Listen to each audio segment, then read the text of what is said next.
Is the EU censoring Americans and interfering in European elections? The EU has been carrying out a decade-long campaign to censor American free speech and infringe on their rights, according to US Republican lawmakers.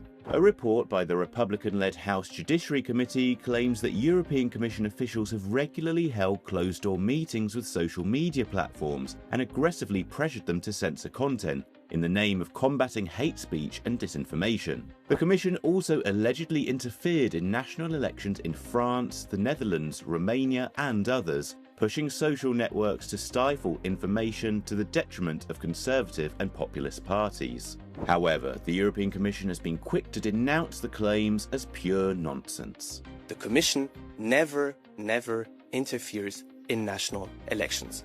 This is the competence of our member states, and this is the choice of our citizens at national level. The Commission said that freedom of expression is a fundamental right in Europe, and that the Digital Services Act allows the EU to organise roundtables between member states and online platforms to make sure their algorithms are promoting content fairly during election time. The Cube spoke to experts who also poured cold water on the report, pointing to the fact it was authored by a Republican-led committee and therefore likely had political bias. They also said it was probable that the report intended to undermine the EU's DSA and its attempts to distance itself from US big tech.